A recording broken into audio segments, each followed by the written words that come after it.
Felly croeso pawb i'r sesiwn. Rhys Evans dwi, a mae'n bleser gen i gyflwyno'r wers dros Ginio yma, sy'n trafod y gwahanol bethau all ffermwyr wneud i annog bywyd gwyllt ar y ffarm. Ac yn gwmni i fi heddiw mae 4 o ffermwyr y Rhwydwaith Ffermio y Lles Natur, neu'r Nature Friendly Farming Network. Gyda ni Hilary Kehoe, sef cadeirydd y Rhwydwaith yng Nghymru, a mae Hilary'n ffarmio yn Tyddyn Isaf ger Bethesda. Sofl Lewis sy'n ffarmio yng Nghwmelan, Gethin Owen sy'n rhedeg ffarm Nanterefail ger Abergele, a Rhian Pius sy'n ffarmio yn Plas Dolben ger Llan Gynhafal y Dimbych. A mi fydd Hilary, Sosia, Gethin a Rhian yn trafod rhai o'r pethau all ffermwyr i gwneud ar y ffarm er mwyn annog bywyd gwyllt. So we'll get straight into it and begin with Hilary, who will be discussing the importance of hedgerows for wildlife. So over to you, Hilary. Hedges are a key feature of our landscape that provide a historical link to centuries of farming activity, a physical link across the countryside, and a safe way for wildlife to move through the landscape. Next slide, please. This diagram shows how, for farmers, they prevent soil erosion and shelter livestock. They support populations of pest predators and provide a home for pollinators adjacent to crops. They're a key component in the ecological jigsaw. For the environment, they store carbon and capture pollutants and provide wildlife with a larder and somewhere to breed. Next slide. Here are just a few of the creatures that rely on our hedgerows: lesser horseshoe bats, redwings, bullfinches, bees, hedgehogs and field mice. All use them for navigation, shelter and food throughout the year. The best hedges for wildlife have a varied character along their length and will attract a wider range of wildlife. And planting fruit and nut trees such as crabapple, elder and hazel in the hedge line increases the food value. Next slide.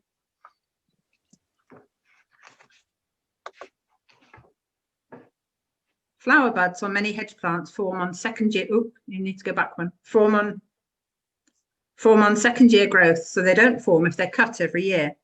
Pushing back cutting dates to as late as February is possible, and extending the cutting cycle to 3 years in rotation, so over 66% of the hedge has berries and flowers each year, has huge benefits for a range of insects, including crop pollinators, as spring blossoms are a vital resource.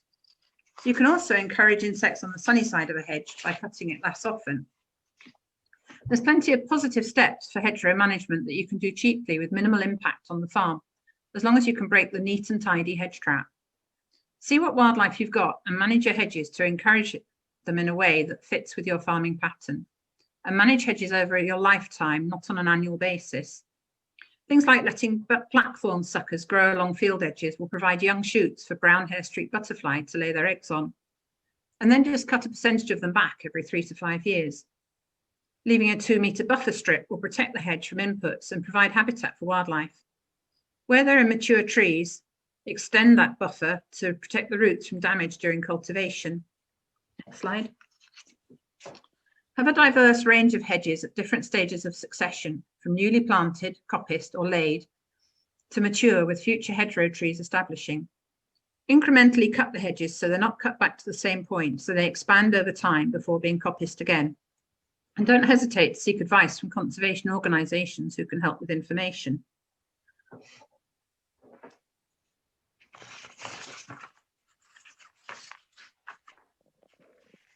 Sorry about this.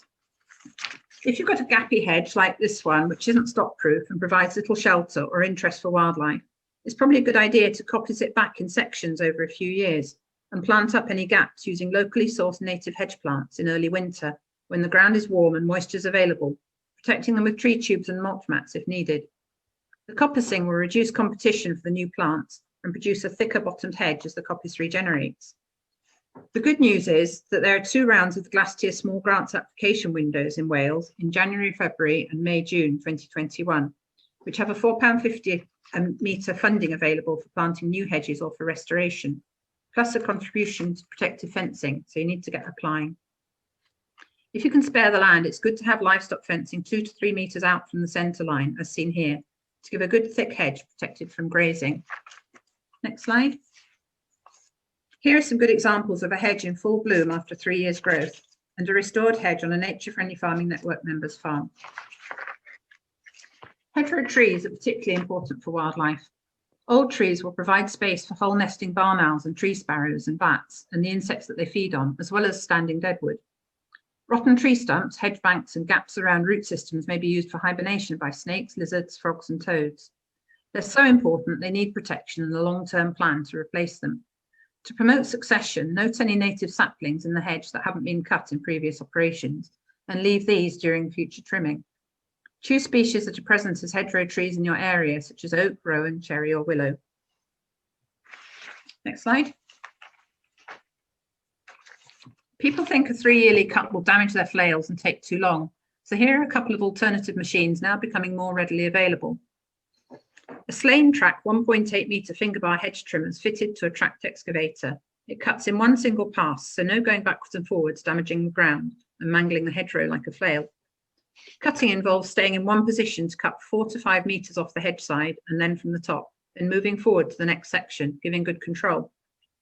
Tree shears, which again can be attached to the digger, basically grab hold of a tree, branch or shrub, pulling it across a cutting blade. The cut-off material can then be placed wherever you want. You can fill gaps with brash or stack it out of the way into wildlife habitat piles, sort for firewood or chip it. This machine can really help with managing bigger grown-out hedges. Just make sure not to get carried away with tree shears. Those who have done so have given them a bit of a bad reputation. Take a long-term approach and don't blitz all your hedges at once. Next slide. One of the key advantages over a flail is the very clean, neat cut, which is less damaging, which is really important when you're managing hedges on an extended rotation. With larger material, it's best to finish off stumps with a chainsaw. Farmers using these techniques have found that the total cutting cost for one hedge to be roughly the same if the hedge is cut once a year or once every 3 years, and using a track digger causes less compaction and field damage. Next slide. So this has just been a very quick chat about hedges, but if you want any further information, please visit the Nature Friendly Farming Network for links. Diolch. Next up, we've got Sofl Lewis from the Allen Valley, who is in the Nature Friendly Farming Network steering group, and she's talking about hay meadows. Hello, thank you, Hilary. Yes, I wanted to talk a little bit about the hay meadows and why I think they're really important. Hay meadows have evolved over centuries, and I really think people need to see the benefits of them, because they're a huge opportunity to tackle climate change, the health and nature crisis, and it's an opportunity not to be missed. And with 97% decline since the 1930s, we really have an opportunity as farmers to reverse this and to see the benefits that it has for our businesses as well as for the wildlife we have. Next slide. So what are the benefits of hay meadows? So for us as farmers, we see the benefits of hay meadows being that they're quite resilient to weather changes, extremes in hot and the cold. They take only one cut in a year. They're great for wildlife and visually heartening, and that adds much interest to the farm. I feel good knowing what the stock are eating here, and this goes into the food chain. It's also more sustainable within our upland farming system, so we're not needing to add in inorganic fertilizers or export fodder in. It keeps the farm system in an equilibrium, and we maintain sort of the amount of food that we've got for the stock over the winter time. So it's what the land can produce. The herbs are believed as well in the hay to be good for the stock and nature's own medicine and wormers. And meadow hay is rich in protein, minerals and amino acids. It gives the ground a period of rest and it locks in the carbon for soil structure. Hay meadows were not created for their biodiversity, but as fodder for stock. Over this time, nature has adapted and thrived alongside man's more subtle management of these precious places. Yep, good slide. So of course you can see from this picture that it is, food for our sheep. Not just that, it actually is portable, so we can take the small bales hay up into the hills, which is very beneficial. And I really think that the whole haymaking side of things has been very much part of the Welsh farming culture, and the names of our fields and things like that are all around that. So next slide.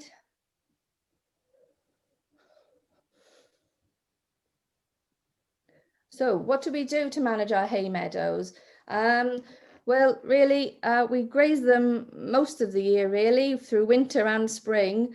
Sort of coming up to May, we take the sheep off it. So we take the sheep off at the 1st of May, and we aren't allowed to cut because most of our meadows are under sites of special scientific interest. So we don't cut till after the 19th of July, but in the uplands of mid Wales, where they've built all these dams, we don't really get much opportunity anyway to cut hay before the 19th of July because it always seems to be raining. So when we do get round to cutting the grass, we will cut it and we will mow it and ted it and throw the hay round a bit to dry it out. And that takes usually about 3 days. And we try to get small bales, but if the weather is a little bit against us, we will take silage as well. Yeah, we would prefer our hay meadows, and we spend a lot of time at them now, finding out more a bit about their soil structure and their pH to ensure that we can balance the wildlife and the need to have fodder for the animals. So next slide. So we would call our hay meadows unimproved hay meadows. So they haven't really had much nutrients added into the system, only cattle muck that goes back in to keep the grass growth steady and good for the soil.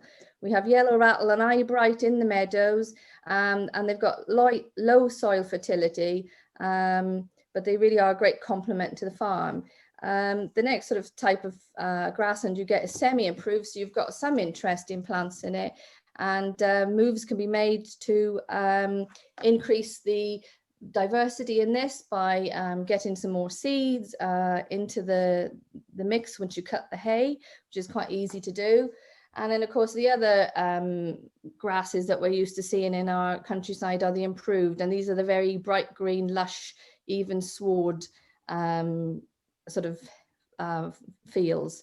So they're a bit more difficult to get back into being species rich, but it can be done with careful management. So I tend to spend a lot of time, next slide. So if you can get everything right with the flowers, then the soil, the flowers, the insects, and then the birds, all the wildlife just comes. And that really is telling us that we're doing a good job, really, if we can get that all in balance. I spend a lot of time on the Magnificent Meadows Wales project, which you can find out a lot about if you wanted to have a hay meadow or something. And yeah, I'm going to pass you on to Gethin, Owen, to talk about the benefits of winter stubbles and species-rich leys. Thank you. Iawn, diolch, Sorcha.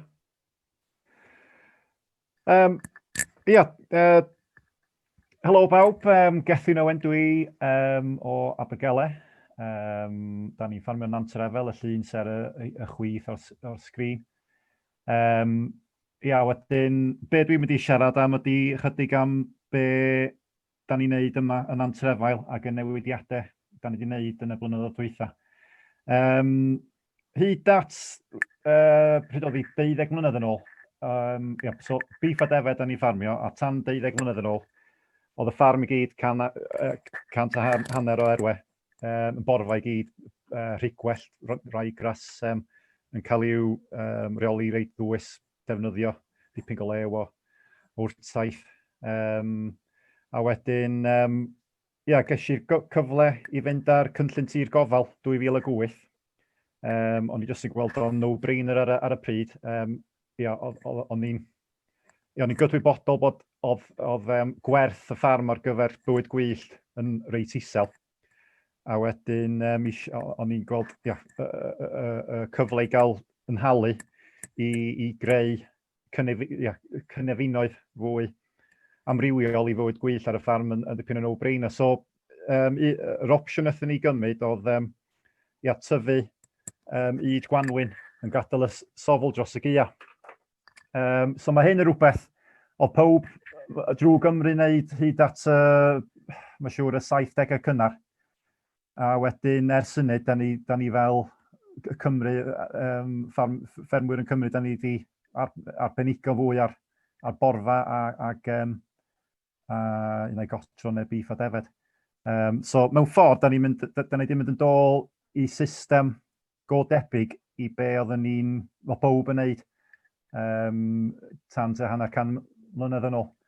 Ac yn y marn ni, mae'r newidiadau sydd wedi digwydd, newid yna o specialeisio yn y be da ni'n neud. Mae'n fwy na cyddigwyddiad fod wedi digwydd yr un pryd a diriwiad y nifer a bywyd gwyllt sgynnu ar tir amaethyddol. Iawn, sleid nesaf, please.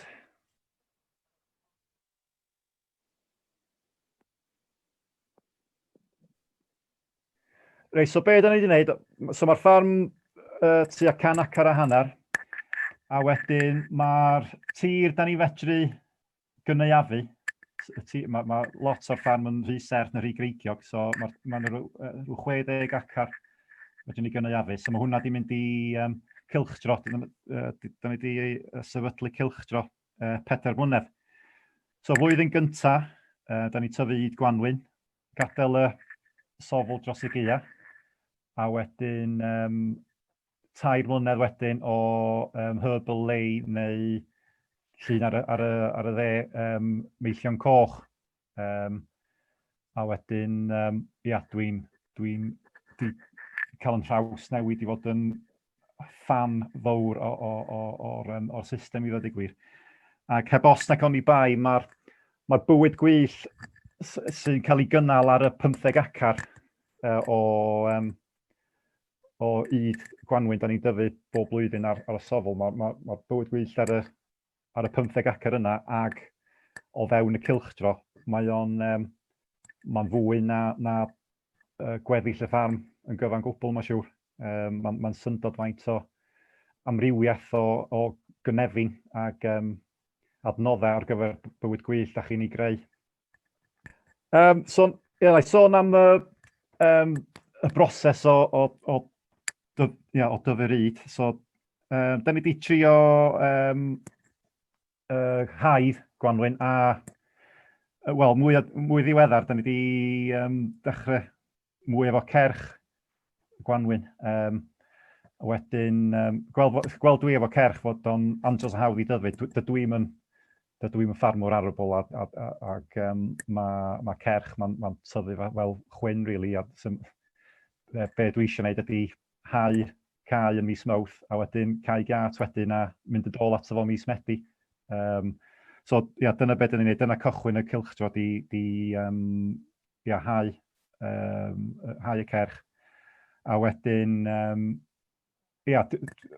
tra mae'r cerch, mae'n andros o hawdd i dyfu, so da ni'n just rhoi rhyw chydig fymryn bach o dail cyn hau. Os da chi'n rhoi gormod, mae'n tyfu rhy gry ac yn dueddol o syrthio ar ei draed, unwaith mae di tyfu. So mae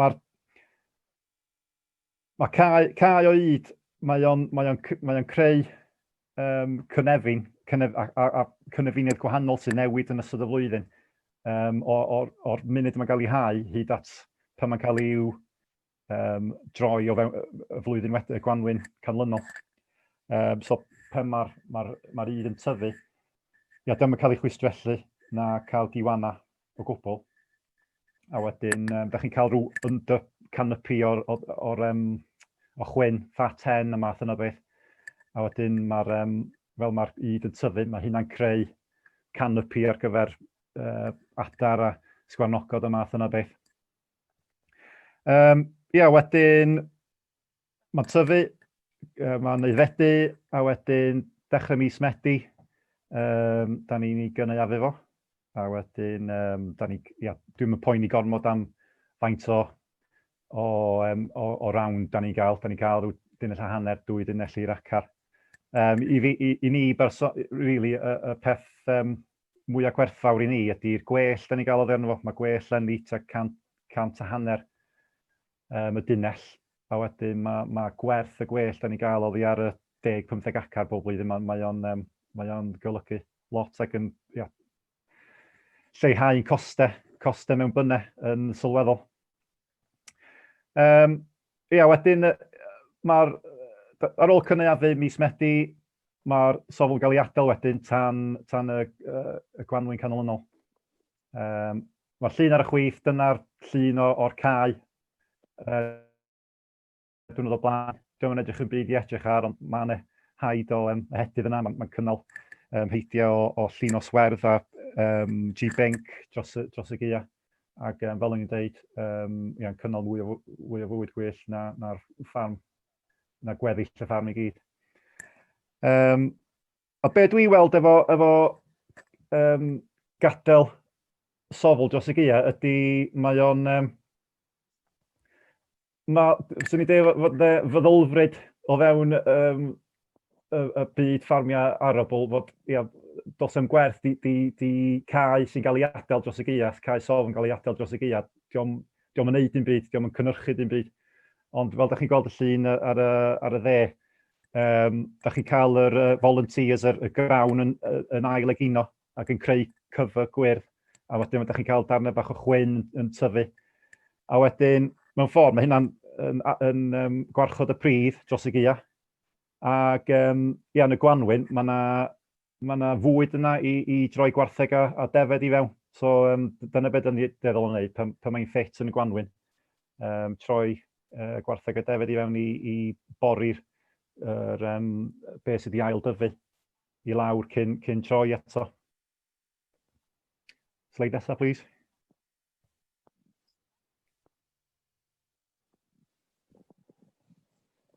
O, reit, ie. So, ie, sy'n ni'n dweud, rhai o'r heriau dwi wedi gael wrth mynd yn dol i wneud y math yma system. Sy'n ni'n dweud, mae'n siŵr da chi'n gofyn pam di pob yn wneud os, mae o'n lleihau eich costau mewn bynnau ac yn wneud y busnes fwy hynna'n gynhaliol. Tywydd yn un peth, mae'r ffenest gyda chi gynaeafu, mae o'n reit gul. Ac da ni wedi cael un write-off mewn ffordd ers 12 mlynedd. So, rhaid chi baratoi bod rhaid chi gael write-off un blwyddyn allan o 10. Da ni'n wastad yn cael tywydd. Wedyn ni gael mis Medi efo glaw bob dydd, rei blynyddoedd. Un o'r heriau eraill ydy cael y periannau. Mae eisiau combine i wneud y cynaeafu. Does ym lot yn y gwmpas. Di combines, dyddi yma, dyn nhw'n licio ffyrdd cul, gatiau a giatiau cul. So, cael combine, ffeindio combine a cael o ar y ffarm, mae hynna'n gallu bod yn challenge. A wedyn, y prosesu a'r storio. Os da chi eisiau bwydo'r grawn i wartheg a defed, mae eisiau storio fo. Da chi eisiau cael storage sy'n, mae farm assurance yn hapus efo. A wedyn, wrach o bosib bod eisiau sychu fo. A wedyn, dyna rei o heriau. A dwi'n meddwl, mae'r dod dros rei o'r heriau yma, os mae rhywbeth yn y dyfodol efo post-cap, cefnogaeth da ni gael o'r Llywodraeth, helpu ni fedru, drwy gydweithrediad, ydy i fedru sefydlu systemau fel un ar yn ffermydd tir clas. So dyna ni. So na i basio chi mlaen rwan i Rhian Piers sy'n mynd i sôn am ffarmio ag adar. Diolch yn fawr.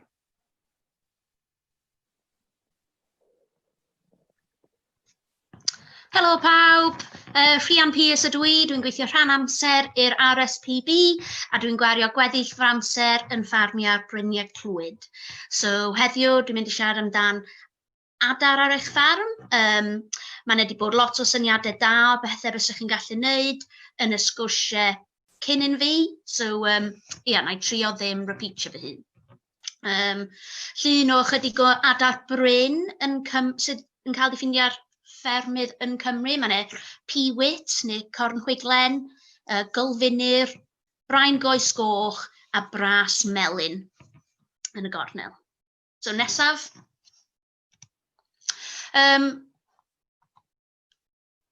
So yn cychwyn gyda'r mwalch yn y mynydd neu ring ousel.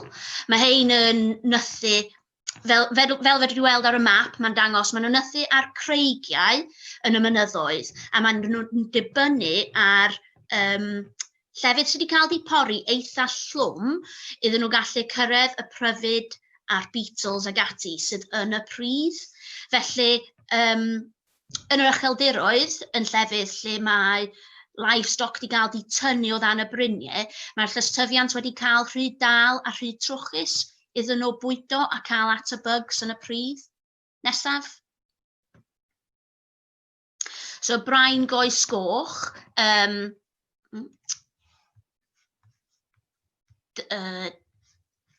Dyn ni hefo rhan mwyaf o'r brain goes goch yn Cymru allan o'r holl byd, a fe wedi weld mae nhw'n nythu ar hyd arfordir Cymru, ond hefyd yn y mynyddoedd yn Cymru. Mae'n llai a llai yn nhw yn y mynyddoedd dyddi yma, eto am bod nhw'n dibynnu ar porfaith a llwm i nhw gallu cael at y bugs a'r beetles yn y pridd. Nesaf. Y corn chwiglen. So, mae'r corn chwiglen yn dibynnu ar pridd eitha meddal. Ddim yn lyb, ond yn meddal iddyn nhw gallu pocio eto mewn i'r pridd i gael at y bugs a'r pryfyd. So, ydych chi weld un llun, un syniad di creu fel little water features yn y ceie. So, yn anffodus dros y blynyddoedd, mae lot o tir fferm wedi cael ei sychu am rhesymau da iawn. So, wedi gallu cael access i'r tir, creu gwair ag ati.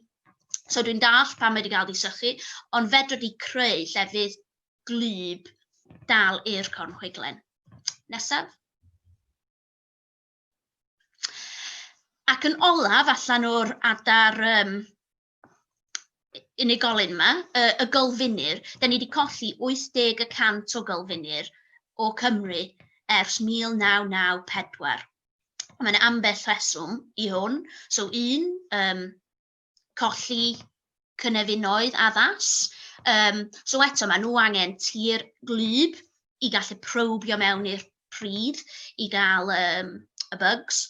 Ond y peth sydd yn yr un fath allan o'r 4 aderynau dwi newydd sôn am ydy, maen nhw gyd yn nythu ar y llawr. Felly maen nhw gyd yn vulnerable i ysglyfaethwyr yn enwedig brain a llwynogod. So os ydych chi hefo'r adar bryn ma ar eich tir, fyswn ni'n really cefnogi chi'n rheoli brain a llwynogod, rhan mae lot mwy o ffermwyr yn wyna tu mewn dyddiau yma. Felly, dydyn nhw ddim hefo'r rheswm eu hunain yn adeg wyna yn y Gwanwyn i fynd allan i rheoli brain a llwynogod. Nesaf. So, be dyn ni'n gweld sydd yn bwysig iawn i gyd o'r adar bryn yn Cymru ydy pori cymysg. So, mae pawb yn gwybod bod livestock gwahanol yn pori mewn ffordd gwahanol, a mae hwn yn creu fel tufty vegetation, amrywiaeth yn y llystyfiant sydd yn rhoi fel tuft bach o brwyn i adar nythu tu ôl, neu rolau andros o llwm iddyn nhw gallu bwydo. Ond mae'n rheswm arall mae pori cymysg mor bwysig. Mae achos dyn ni'n gwybod bod pori cymysg yn torri life cycle intestinal worms. So mae ffermwyr sydd hefo gwartheg a dedded yn defnyddio llai o wormers ac anthelmintics nac os ydych chi dim ond hefo un fath o livestock. Da ni'n gwybod rwan bod wormers anthelmintics sydd yn lladd intestinal worms hefyd yn cael effaith ar y amount o worms a bugs a pryfid yn y ddaear. So mae gyd o'r adarnau dwi newydd dangos, y brain goes goch, gylfinir, mwalch yn y mynydd, a'r corn chwiglen, gyd yn dibynnu ar soil invertebrates. So wrth pori gyda gwahanol fathau o anifeiliad, dych chi ddim jyst yn safio pres ar ddim gofod defnyddio gymaint o wormer, ond dych chi hefyd yn creu mwy o amrywiaeth o bugs yn y pridd. Nesaf. 2-minute warning, sorry, Rhian. Ni'n rhedeg bach drosodd, so wrap up yn sydyn os ydych chi'n gallu, diolch. Iawn, so dyma llun o Ffridd. So mae Ffridd ddim yn cael llawer o pwyslais yn y byd ffermio. Mae jom werth llawer. Ond i bywyd gwyllt mae o mor bwysig. Mae o fel yn cymysgiad o eithin, gryg, rhedyn, dim bach o bob dim. A mae eithin ydy'r un o'r blodau hefo mwy o bugs a insects a pryfid bach sy'n yn y cefn gwlad. A mae o jyst mor bwysig i, dyn ni efo linnets, y bras melyn. Ac un peth bys fi'n dweud ydy, cadw'r eithin os ydych chi'n gallu. Nesaf.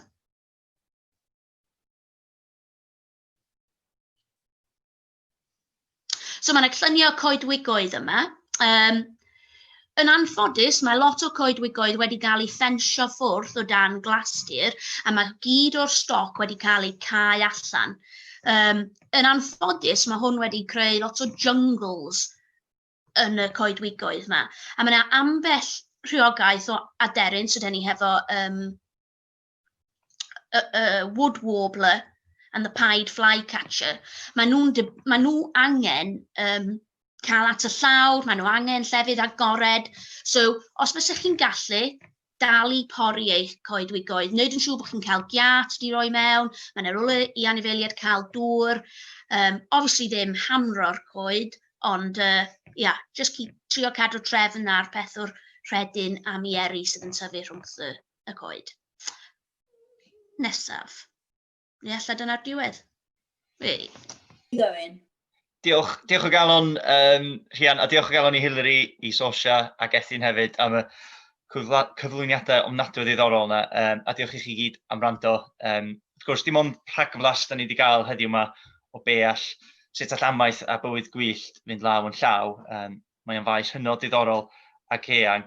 Os ydych chi eisiau gwybod mwy am y pwnc yma, yna mae'n chydig bach o adnoddau ar y sgrin yma yma. So os ewch chi ar y we, mi fydd yna fanylion cyswllt ar gyfer rhai o'r cyrff a'r sefydliadau yma yng Nghymru sydd yn ymwneud amaeth a bywyd gwyllt. Thank you very much for all our speakers. It's been a really interesting and informative session. Yeah, that's it for today. Thank you very much.